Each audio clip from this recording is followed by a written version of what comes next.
Hello viewers, welcome to my channel. Today our topic is Chinese remainder theorem. Let's start our video. Chinese remainder theorem. इसका statement देखते हैं। फर्ज करें हमारे पास n1, n2, n3 up to nr हमारे पास positive integer हैं जिनका GCD हमारे पास 1 है। हर two pairs ni and j. It's mean I belong to integers and j belong to integers. इनका GCD हमारे पास 1 है।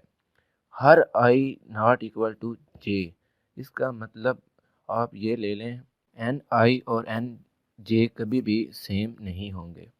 तो हमारे पास जो सिस्टम ऑफ लीनियर कंग्रेशंस बनता है वो बनता है x congruent a1 mod n1, x congruent a2 mod n2, x congruent a3 mod nr up to x congruent ar mod nr where r belong to set integers. तो हमारे पास हर मॉडलों के लिए हमारे पास रिमाइंडर्स होता है। ये बेसिकली डेफिनेशन को ज़ाहिर करता है और इसमें हम स्टेटमेंट में ये भी वाज़ह बताई जा रही है कि जो हम सोल्यूशन निकालेंगे वो यूनिक सोल्यूशन होगा जो पूरी A1 to up to AR को सेटिस्फाई करेगा और वो इन सब का एक कॉमन सोल्यूशन होगा।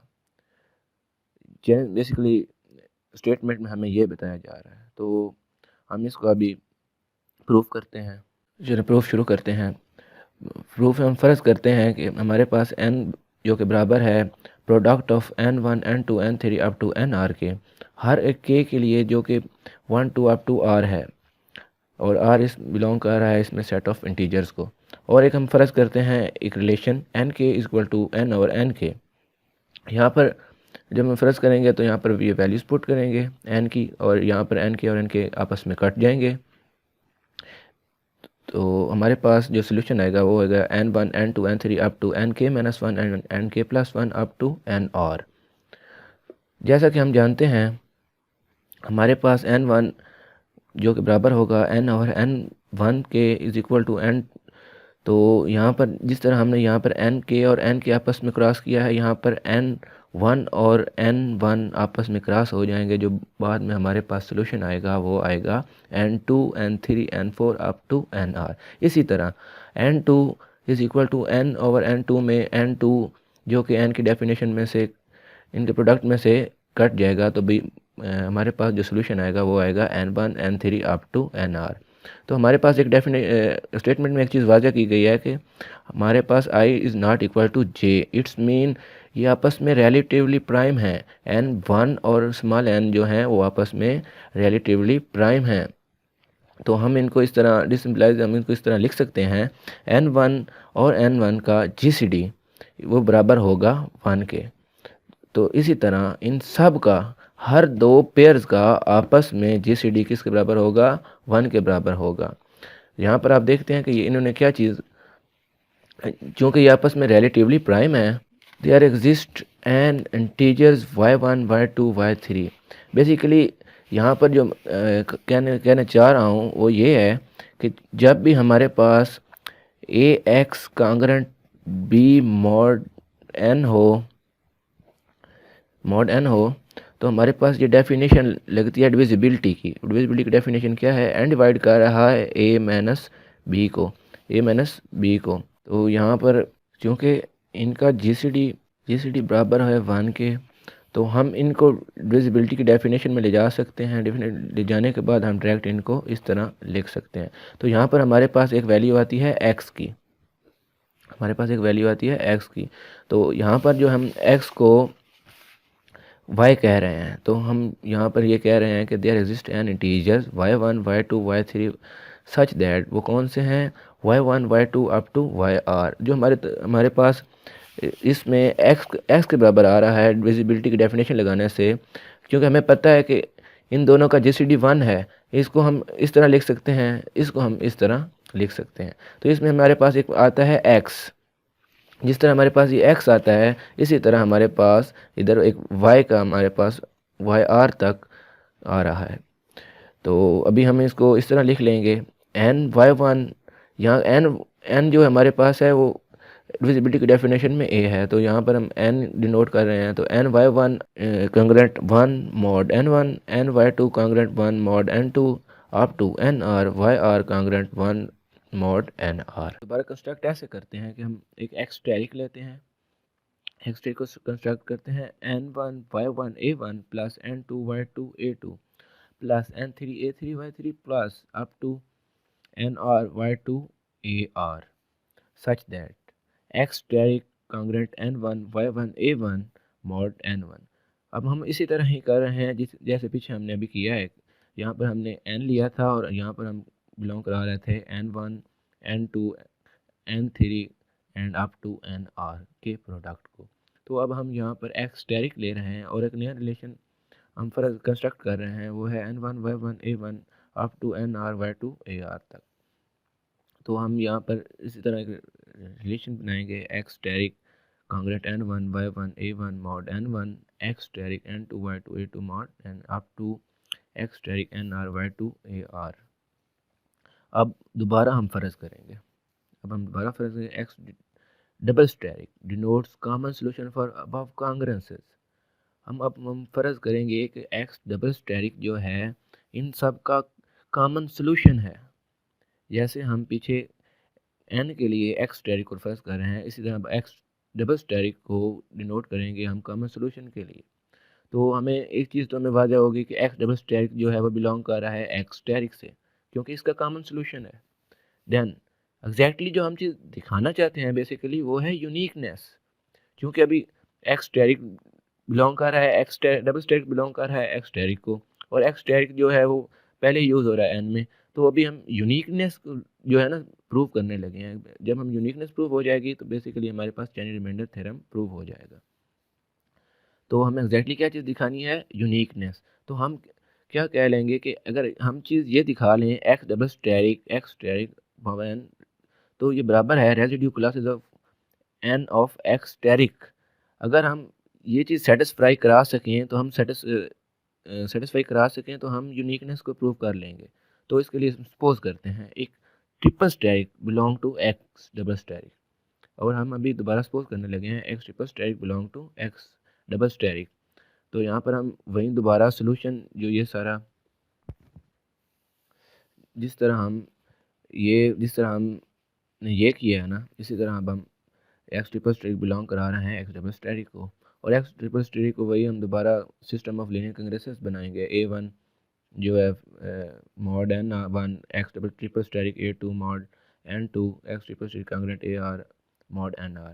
तो यहाँ पर जो बेसिकली हमारे पास अब इसको प्रूव करने के लिए हम एलिमेंट्री प्रॉपर्टी यूज़ करेंगे। जो हमारे पास एक थ्योरम होता है, थ्योरम हमारे पास क्या है कि if a congruent b mod m and C congruent D mod M, then A plus minus congruent C plus minus D mod M।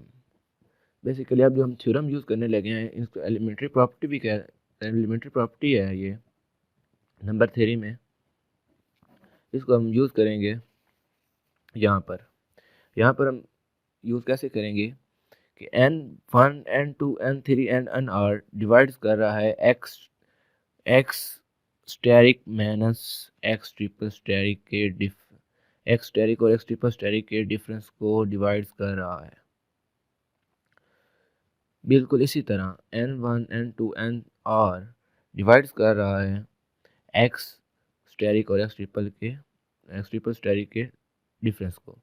तो जो कि ये n और n1 n2 up to nr का प्रोडक्ट हमारे पास बराबर था n के, तो हमने इसी को यहाँ पर यूज़ किया है n1 n2 n3 up to nr ये बराबर था n के, तो हमने इसको इधर पुट कर दिया है। तो अभी हमारे पास ये चीज़ जो डिविजिबिलिटी में है, अब हम इसको कांग्रेस में इस तरह लिख सकते हैं। फ़र्ज़ करें हमारे पास कोई चीज़ इस तरह दी हो, एन डिवाइड्स कर रहा है a माइनस बी को, तो हम इसको इस तरह लिख सकते हैं a congruent b mod n। तो अभी हमने यही चीज़ इधर की है और x asterisk congruent x triple asterisk mod n कह दिया है। तो यहाँ पर हमारे पास ये चीज़ साबित हो गई कि above Congress have unique solution for modulo integer n1 n2 n3 and nr, क्योंकि हमने साबित कर दिया एक्स स्टेरिक और एक्स ट्रिपल स्टेरिक एक ही चीज़ है। चलिए अब हम इसके चैलेंज मेथड थ्योरम के कुछ क्वेश्चन करते हैं। हमारे पास एक सिस्टम ऑफ कांग्रेसेस दिया गया है जिसमें x कांग्रेंट 2 मॉड 9 है और x कांग्रेंट 4 मॉड 10 है, x कांग्रेंट 8 मॉड 11 है। तो हम इसको सॉल्व करेंगे, जो कि हमारे पास एक फार्मूला है जो हमने थ्योरम से अभी ड्राइव किया है।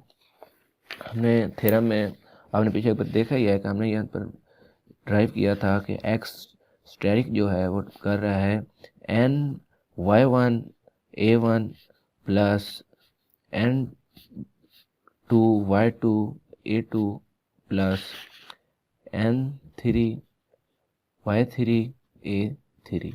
इसमें जो n था ना वो हमारे पास बराबर था n ओवर n1 के। तो इसमें हमारे पास जो स्मॉल n था उसको हम कह रहे थे कि वो प्रोडक्ट था n1 n2 n3 up to nr तक।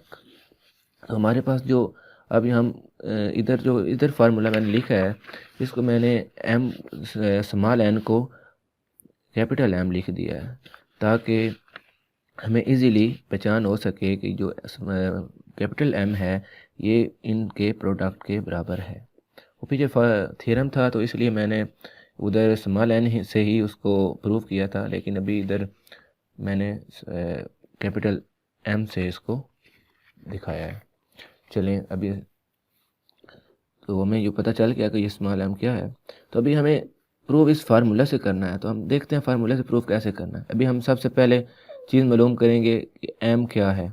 तो हमें जो चीज़ बिल्कुल वाज़ेह है वो ये है कि हमारे पास कैपिटल M बराबर है इनके प्रोडक्ट के। हमारे पास अभी अप टू n तक वैल्यू तो नहीं दी गई, हमारे पास सिर्फ 3 सिस्टम इक्वेशंस हैं लीनियर कांग्रेसेस की। तो हम इधर ये देख रहे हैं कि हमारे पास जो है ना इनका जो प्रोडक्ट है वो बराबर है कैपिटल M के। प्रोडक्ट M में हमारे पास M1 जो कि हमारे पास 9 के बराबर है, M2 हमारे पास 10 के बराबर है, M3 हमारे पास 11 के बराबर है। हमारे पास जो इनका प्रोडक्ट 990 के बराबर आ रहा है। तो जैसा कि हमें पता होता है कि जो हमारे पास चैलेंज मेथड थ्योरम में जो सिस्टम लीनियर कांग्रेसेस में हम 2 को A1 से डिनोट करते हैं, A2 को 4 से, और A8 जो है ना वो A3 के बराबर होता है।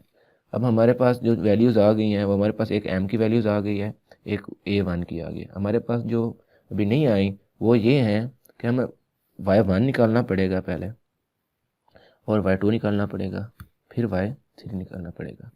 ये तो हम इजीली निकाल लेंगे। तो y1 और y2 निकालने के लिए हम जो लीनियर कांग्रेसेस को चेंज करेंगे वो इस तरह कर लेंगे कि हम पहले इस तरह लिखेंगे कि m1 y1 कांग्रेंट होता है 1 के मॉड m1 के। इसको हम कांग्रेंट इक्वेशन बनाकर इसको हम सॉल्व करके y की वैल्यू ढूंढ सकते हैं। तो हम इधर सॉल्व करेंगे m के लिए। इधर जो हम ना m को प्रोडक्ट को लिखेंगे m के, और नीचे m1 से काट कर बकाया y1 कांग्रेंट 1 मॉड m1 होगा। तो हमारे पास जो वैल्यू बचेगी वो m2 multiply m3 into y1 congruent 1 mod m1 होगी। तो अब इसको हम, ये तो मैंने जनरल लिखा है इसलिए कि आपको समझाने के लिए। अब इसको बेसिकली जो है ना फार्मूला वैल्यूज़ पुट करते हैं इसी में, 9 multiply by 10 multiply by 11 over 9 y1 congruent 1 mod 9। तो इधर 9 से जो है ना कट जाएगा, तो पीछे वो 10 मल्टीप्लाई बाई 11 रहेगा। तो मैंने डायरेक्ट इधर लिख दिया है 110 कांग्रेंट 1 मॉड 9। तो इसी तरह बिल्कुल इसी तरह हमारे पास जो है ना सिमिलरली जो है ना ये सारा मेथड करने के बाद 99 y2 congruent 1 mod 10 90 y3 congruent 1 mod 11 जो है ना 3 इक्वेशनें बन जाएंगी। अब हम इन 3 इक्वेशनों को सॉल्व 2 तरीक़ों से कर सकते हैं। एक इजीली सॉल्व माइंड में कर सकते हैं, और दूसरा जो है ना एक्सटेंडेड यूक्लिडियन एल्गोरिथम के ज़रिए कर सकते हैं। चूँकि पेपर में वक्त बहुत कम होता है तो आप हम इसको ना इजीली सॉल्व करना ज़्यादा बेहतर समझते हैं। मैं भी आपको मेथड बता देता हूँ एक्सटेंडेड यूक्लिडियन एल्गोरिथम का भी, लेकिन जो मैं प्रेफर करूँगा वो ये है कि आप माइंड में ही इसको सॉल्व करें या कैलकुलेटर का इस्तेमाल कर लें। अभी मैं पहले आपको जो है ना दिखाता हूँ कि हम इसको माइंड में कैसे सॉल्व कर सकते हैं। एक मैं ट्रिक आपको बताता हूँ। अभी ट्रिक के ज़रिए आप इजीली जान सकेंगे कि हम कैसे इसको माइंड में ही कर सकते हैं, कैलकुलेटर की हेल्प से कर सकते हैं। अभी मैं देखें हमारे पास पहली इक्वेशन है लीनियर कांग्रुएंट की 110 y1 कांग्रुएंट 1 mod 9 जो है ना इनका रिमाइंडर 1 है। तो अभी हम यहाँ पर देखते हैं कि हमने y1 की जगह पर वो वैल्यू पुट करनी है जो इस लीनियर कांग्रुएंट की इक्वेशन को सेटिस्फाई करे। फ़र्ज़ करें जो हमारी जो y1 की वैल्यू होगी ना वो एक लाजमी तौर पर मॉड से छोटी होगी, लाजमी तौर पर, क्योंकि पेपर में एग्जामिनर ने इतना बड़ा मॉड तो देना नहीं है कि आपको वो मॉड 256 या मॉड 390 दे देगा। इसको माइंड में सॉल्व करने के लिए हमारे पास एक छोटा सा फार्मूला है। वही फार्मूला हम कैसे कंस्ट्रक्ट करेंगे, कंस्ट्रक्ट ऐसे करेंगे, हमारे पास अभी जो लीनियर कांग्रुएंट इक्वेशन है ना इस तरह दी गई है कि हम a y congruent remainder mod n के। तो हम यहाँ पर डिविजिबिलिटी की डेफिनेशन अप्लाई करेंगे। डेफिनेशन क्या है कि हम यहाँ पर कहेंगे कि एन डिवाइड्स कर रहा है ए वाई और आर के डिफरेंस को। तो हम यहाँ पर जो वाई है ना बेसिकली जो हमने वाई पुट करना है वैल्यू में फॉर आर वो बिलोंग करेगा एन से छोटा, मतलब है smaller than n m m तक। जो वाई है बिलोंग करेगा, फ़र्ज़ करें हमारे पास एन दिया जाता है 10 तक, तो हमारे पास जो एन है वो हमेशा जो वैल्यू हम पुट कर सकेंगे वाई में वो 9 होंगी, और जो इस इक्वेशन को सेटिस्फाई करेगा वो 9 में से एक होगा। तो अभी इधर आप देखें तो हमारे पास इधर मॉड जो है ना 9 है, तो हम इसमें 1 से 8 तक वैल्यू पुट कर सकते हैं वाई में, और इन 1 से 8 में से एक ऐसी वैल्यू होगी जो वाई की होगी। फ़र्ज़ करें जो इस कांग्रुएंट को जो इस चीज़ को सेटिस्फाई कर जाए, जो पूरा पूरा डिवाइड हो जाए। हमारे पास मॉड 9 है, अब 9 को हम जब डिवाइड कराएंगे इससे डिफरेंस से, तो इस डिफरेंस को जो पूरा पूरा डिवाइड कर जाए वो वैल्यू सेटिस्फाई करेगी। अब हम सेटिस्फिकेशन चेक करने के लिए हम बारी बारी सब की वैल्यू चेक करेंगे। इसके लिए आप कैलकुलेटर का यूज़ कर सकते हैं। इसी फार्मूले को आप कैलकुलेटर में इस तरह लिख सकते हैं। फ़र्ज़ करें आप एक खानों पर खाली छोड़कर इधर आप जो है ना वैल्यू पुट करते जाना है। जैसे डिवाइड हमने किससे कराना है, इस तरह हम फार्मूले को लिख सकते हैं कि 110 जिसमें खाली खाना छोड़कर जिसमें y की वैल्यूज़ को मैं डिवाइड -1/9। तो अब हम यहाँ पर जस्ट चेक करने के लिए वैल्यूज़ हमने 9 से छोटी वैल्यूज़ इसमें पुट करनी है सारी की सारी। पहले 1 पुट करते हैं, इसको पूरा पूरा डिवाइड नहीं किया, इसका डिफरेंस में आ रहा है। 2 पुट किया, 2 जो है वो भी पूरा पूरा डिवाइड नहीं कर रहा, और 3 पुट किया, 3 भी नहीं कर रहा। अभी 4 पुट करते हैं, 4 हमने पुट किया तो 4 देखें 4 भी डिवाइड नहीं कर, पूरा पूरा तकसीम नहीं हो रहा है इस पर।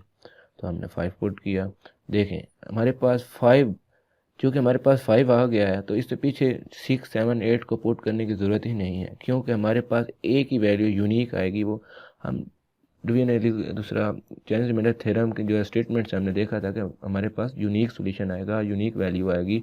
तो हमारे पास 5 पुट करने से एक यूनिक पूरा पूरा डिवाइड हो रहा है, तो हमारे पास एक यूनिक वैल्यू आ रही है, तो इसके लिए बाकी वैल्यू पुट करने की ज़रूरत नहीं। हम वाई की वैल्यू क्या हमारे पास आ जाएगी, y1 की वैल्यू आ जाएगी 5। तो हम यहाँ पर डायरेक्ट लिख देंगे 5। तो इसी तरह दूसरी इक्वेशन में हम 9 पुट करें, दूसरी इक्वेशन में, तो हमारे पास जो है ना पूरी पूरी ये कांग्रुएंट सेटिस्फाई कर जाती है। और 6 इधर पुट करें तो ये भी सेटिस्फाई करता है। आप देख रहे हैं कि 9 जो है वो मॉड 10 से छोटा है, 5 भी मॉड 9 से छोटा है, और 6 भी मॉड 11 से छोटा है। तो आप इजीली बाई कैलकुलेटर इसको इस्तेमाल कर सकते हैं। अब आपको मैं दूसरा मेथड बताता हूँ कि आप डिवीजन एल्गोरिथम से कैसे इसको सॉल्व कर सकते हैं। बेसिकली वो थोड़ा सा लंबा है, इसलिए मैं कह रहा था कि आप डायरेक्ट कैलकुलेटर से सॉल्व कर सकते हैं।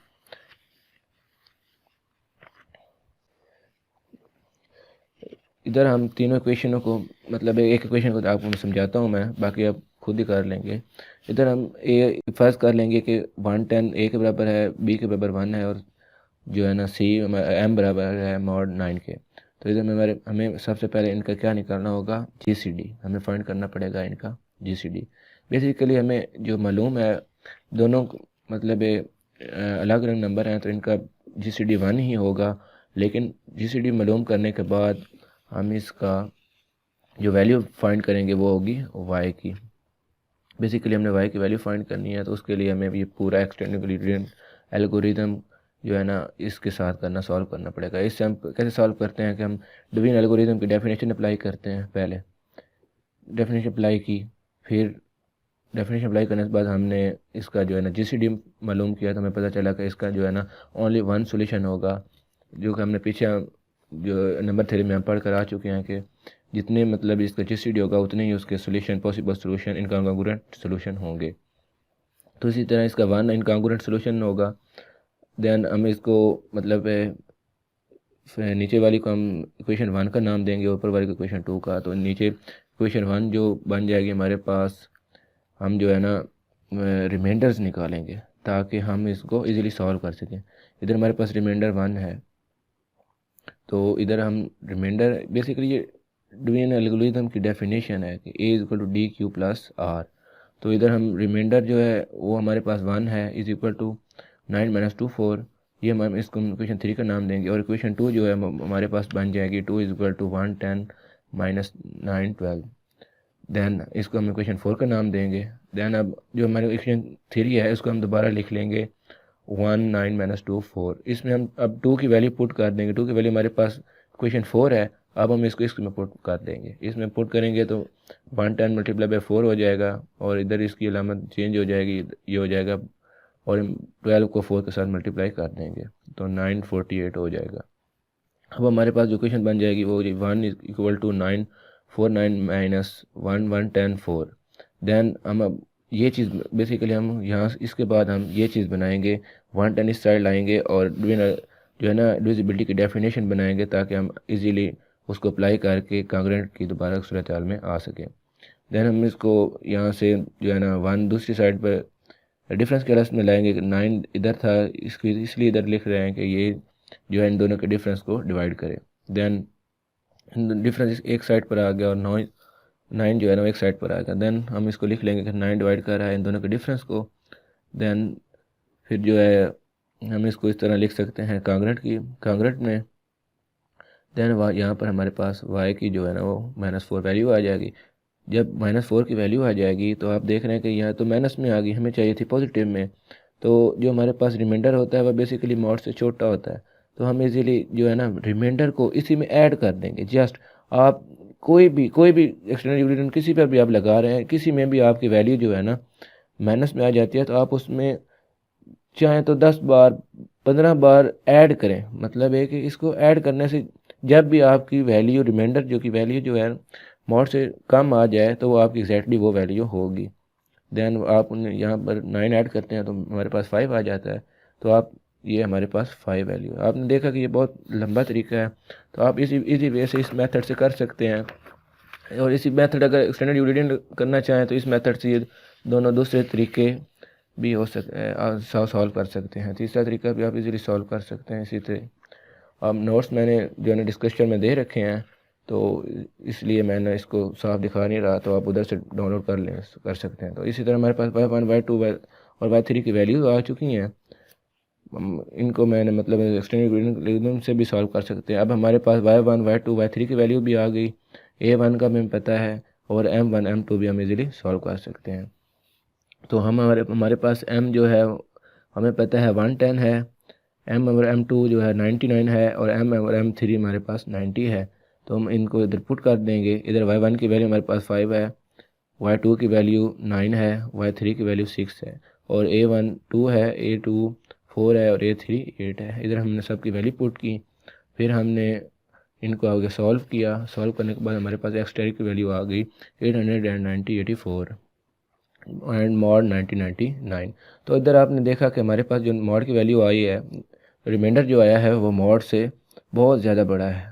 तो अब हम इसको मॉड से छोटा कैसे करेंगे, हमें जो चाहिए वैल्यू वो चाहिए लीस्ट पॉजिटिव रेजिड्यू। तो इधर तो माशाल्लाह बहुत ज़्यादा रेजिड्यू आ गया। तो इसके लिए हम जो है ना इस वैल्यू को डिविजिबिलिटी डेफिनेशन अप्लाई करेंगे और इसको डिवाइड करेंगे रिमाइंडर पर। अब हमारे पास जो रिमाइंडर बचेगा वो आएगा 74। तो हम इसको इसके क्योंकि ये इसके कांग्रेंट है तो हम इसको एक्स टैरी की वैल्यू मान लेंगे। तो हमारे पास ये आ गया जो है ना सेटिस्फाई कर रहा है इक्वेशन को, पूरे सिस्टम को कांग्रेसेस को सेटिस्फाई करेगा। ये हमारे पास लीस्ट पॉजिटिव रेजिड्यू है।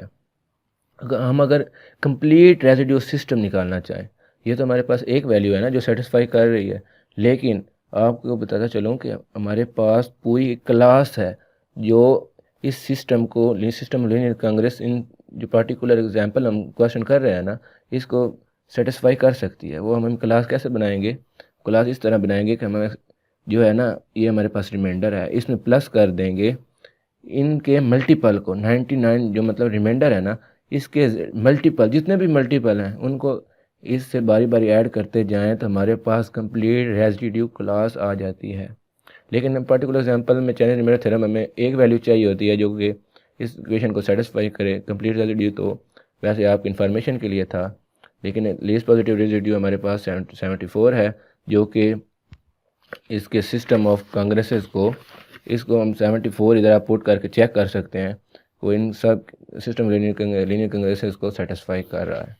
तो हमारा जो आंसर है वो है 74। देन आप यहाँ तक भी कर सकते हैं, कोई मसला नहीं।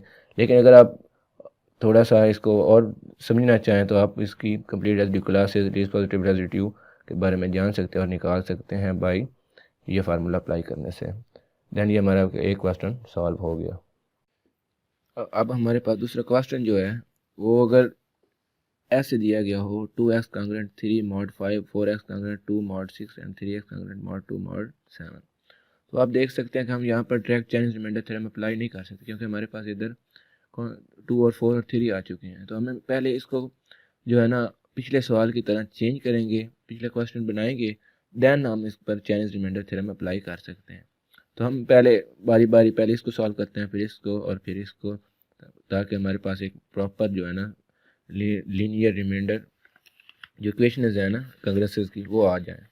तो हम इसको कैसे सॉल्व करते हैं वो आपको मैं समझा देता हूँ। तो हमारे पास अगर फ़र्ज़ करें 2x कांग्रेंट 3 मॉड 5 दिया गया है तो हम जो है ना 2 इनवर्स को दोनों तरफ मल्टीप्लाई कर देंगे।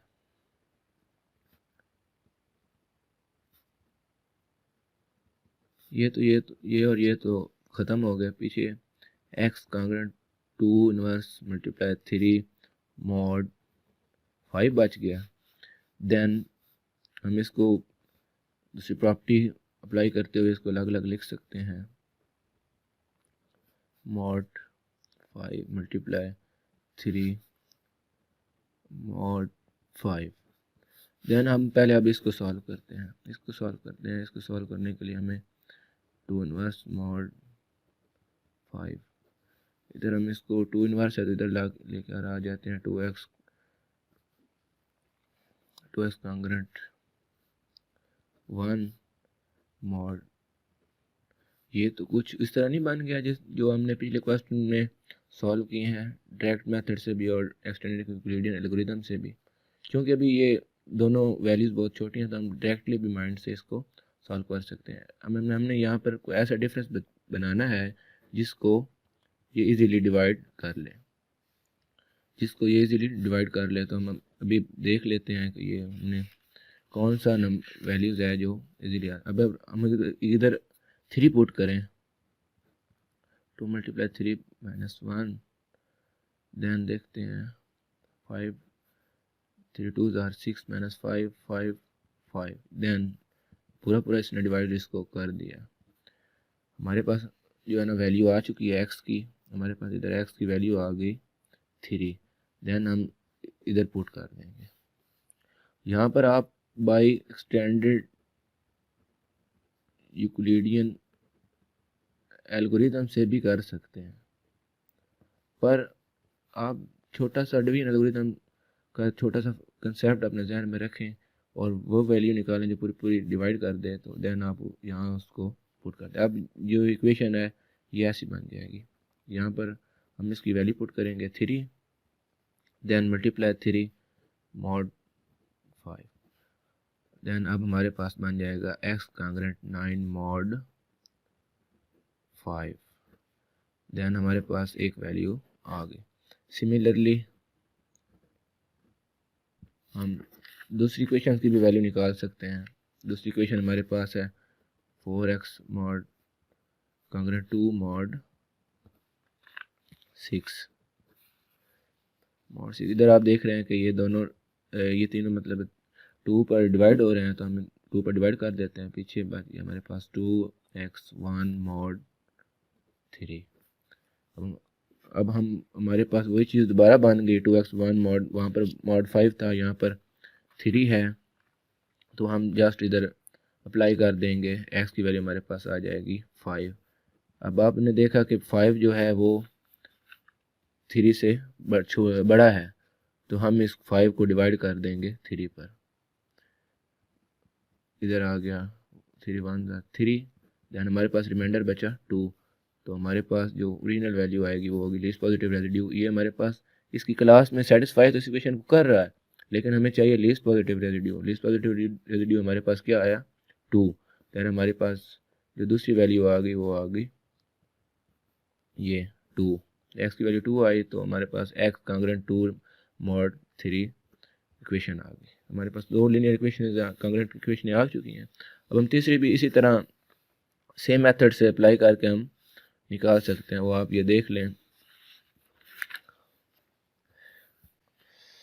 अभी हम तीसरी इक्वेशन कैसे निकालेंगे, इधर मॉड 7 है, तो इधर 3 के इनवर्स को मल्टीप्लाई दोबारा कर देंगे। इधर हम इसकी वैल्यू जो है वो 5 के बराबर आती है, तो इधर 5 लिख कर मल्टीप्लाई कर देंगे 2 के साथ। इधर 10 आ गया। 10 चूँकि मॉड से बड़ा है, तो इसको डिवीजन एल्गोरिथम से मतलब इसको डिवाइड करेंगे, तो हमारे पास 3 जो है रिमाइंडर आ जाएगा। तो हमारे पास तीनों इक्वेशन 1 2 और 3 तीनों इक्वेशन आ गई। अब हम तीनों को इकट्ठा लेकर बिल्कुल पिछले क्वेश्चन की तरह एग्जैक्टली सॉल्व करेंगे। पिछले क्वेश्चन में हमारे पास ऐसा क्वेश्चन था, हमारे पास क्वेश्चन अक्सर ऐसे दिए गए होते हैं, तो हमारे पास वही क्वेश्चन पिछले वाला आ गया। हम पिछले मेथड से दोबारा उसको लगा कर इसको सॉल्व कर सकते हैं। हमारा वही फार्मूला हमारे पास है, वही हमने एम का मतलब है निकाल लिया, हमारे उनका मल्टीपल जो भी उनका है M1 M2 M3 पुट किया, और इधर हमारे पास जो है ना मॉड सब का वो बन गया 1 और 5।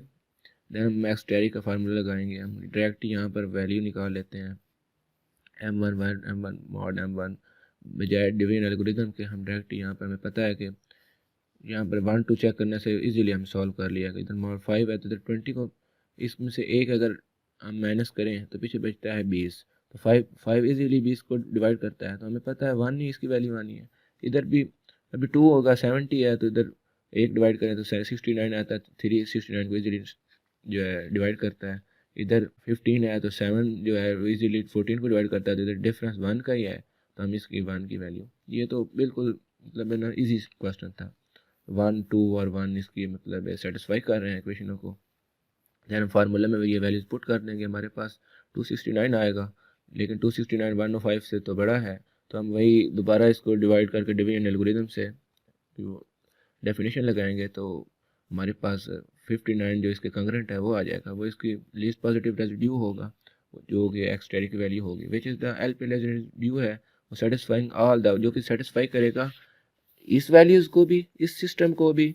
अगर आप पुट करना चाहें इसमें, तो इसमें को भी वो सेटिस्फाई करेगा। इधर आप चेक कर सकते हैं, 59 को इधर पुट करें, देन 59 मल्टीप्लाई बाई 2 करें, -3 करें और डिवाइड करें 5 से, तो ये इक्वेशन सेटिस्फाई हो गई। वही 59 आप इधर 4 में पुट करें, 4 के साथ मल्टीपल करें, -2 करें और डिवाइड करें 6 के, तो इसको भी सेटिस्फाई करेगा। और देन हमें चैलेंज रिमाइंडर थ्योरम वही वैल्यू देता है जो इन सब को सेटिस्फाई करती है। अब हमारे पास जो कि वैल्यू आ चुकी है, तो देन हमारा लेक्चर भी एंड होता है।